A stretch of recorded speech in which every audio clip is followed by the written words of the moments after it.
সেই কারণে তোমাকে ডাকছি। আলাউদ্দিন ছাড়া পাইলে ফাতেমার লগে ডিভোর্স দেওয়া নগদ দেওয়ার বিয়া দিয়া দিব। যত তাড়াতাড়ি ওরে বিয়া দেওয়া যায় তত আমার জন্য মঙ্গল। কিন্তু এত তাড়াতাড়ি মাইয়া কই পেবেন? আমার কাছে একটা মাইয়া আছে। বাহ, ভালো তো। তুমি এটাকে? আমার এক গুরু মাইয়া, তোরা চিনবি না। মাইয়া মাশাআল্লাহ খুব সুন্দর। নাম কি? আসিয়া। এখন আর বেশি কিছু জানতে চাইও না, তোমরা সবাই যাও।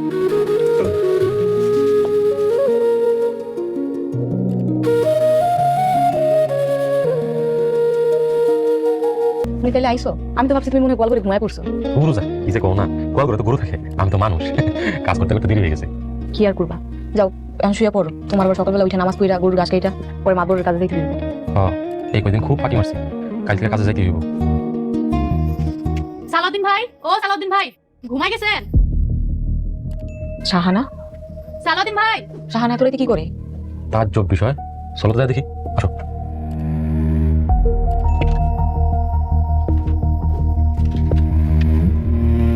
শাহানা, তুই এত রাতে সালাউদ্দিনের ডাকছিস কেন? আসসালামু আলাইকুম বন্ধুরা।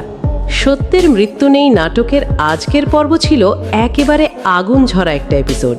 এই পর্বে যেমন ছিল কান্না আর কষ্ট, তেমনি ছিল অপমান, পারিবারিক ষড়যন্ত্র আর সম্পর্ক ভাঙনের ভয়ঙ্কর ইঙ্গিত।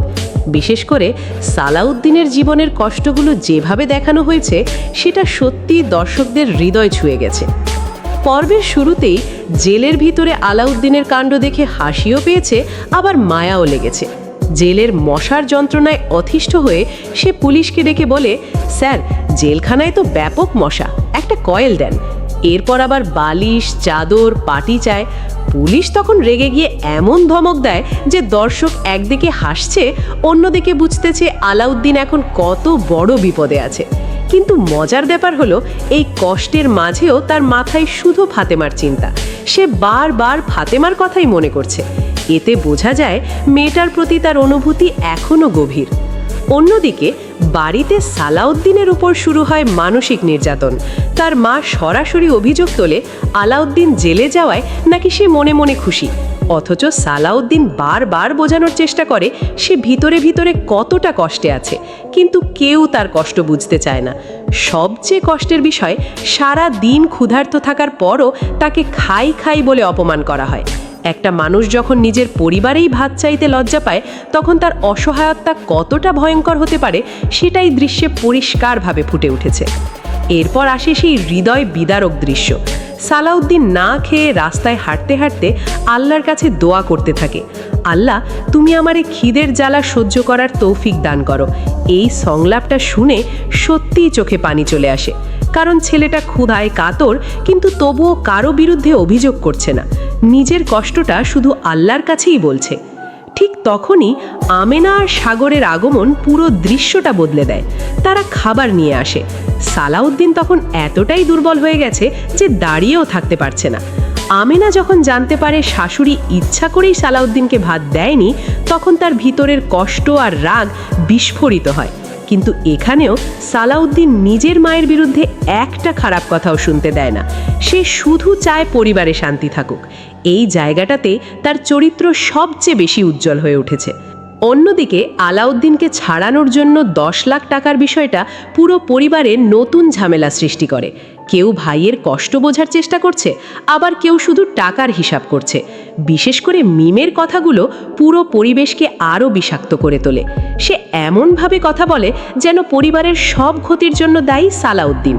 তখন আবার বোঝা যায় বিপদের সময় আসলে কে আপন আর কে পর সেটা খুব সহজেই প্রকাশ পেয়ে যায়।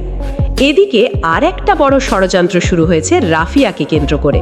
তার মা চায় না রাফিয়া আর সালাউদ্দিনের বাড়িতে যাক, কিন্তু বাবা এসে সব উল্টে দেন। এখান থেকেই বোঝা যাচ্ছে এই পরিবারে ভিতরে ভিতরে ক্ষমতার লড়াই কতটা তীব্র হয়ে উঠেছে। সবাই নিজের নিয়ন্ত্রণ প্রতিষ্ঠা করতে চাইছে।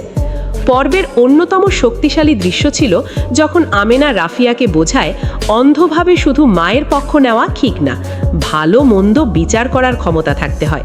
এই সংলাপটা নাটকের সবচেয়ে বড় শিক্ষাগুলোর একটা, কারণ সত্যিকারের ভালো মানুষ সেই যে অন্যায়কে অন্যায় বলতে পারে। এদিকে রাতের গোপন মিটিংয়ে পরিবার ভয়ঙ্কর একটা সিদ্ধান্ত নেয়। তারা ঠিক করে আলাউদ্দিন জামিনে বের হলেই ফাতেমাকে ডিভোর্স দিয়ে নতুন মেয়ে আসিয়ার সাথে বিয়ে করিয়ে দেবে। অর্থাৎ তারা এখনো ফাতেমাকে কিছুতেই মেনে নিতে রাজি নয়। এখান থেকেই পরিষ্কার সামনে আরও বড় ঝড় আসতে যাচ্ছে। অন্যদিকে আমেনা বুঝতে পারছে সবাই ধীরে ধীরে সালাউদ্দিনকে শুধু ব্যবহার করছে, তাই সে চায় না সালাউদ্দিন আবার দোকানে বসুক। কিন্তু সালাউদ্দিন পরিবারের দায়িত্ব থেকে নিজেকে সরাতে পারে না, কারণ সে মনে করে পরিবার ভেঙে গেলেও দায়িত্ব এড়িয়ে যাওয়া ঠিক না। এখানেই তার অসহায়তা আর ভালোবাসা দুটোই ফুটে ওঠে। এরপর আসে পর্বের সবচেয়ে গুরুত্বপূর্ণ মুহূর্ত। সালাউদ্দিন হুজুরের কাছে গিয়ে জানতে চায় স্ত্রীর কথা আগে মানবে নাকি বাবা মায়ের।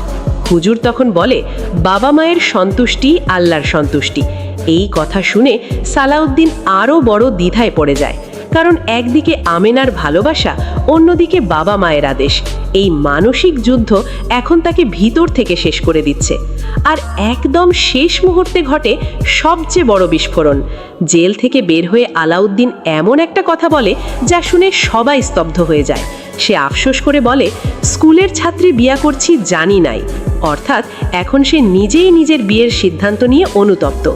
এই কথার মাধ্যমে পরিষ্কার ইঙ্গিত পাওয়া গেল সামনে হয়তো ফাতেমার জীবনে আরও বড় ঝড় আসতে যাচ্ছে।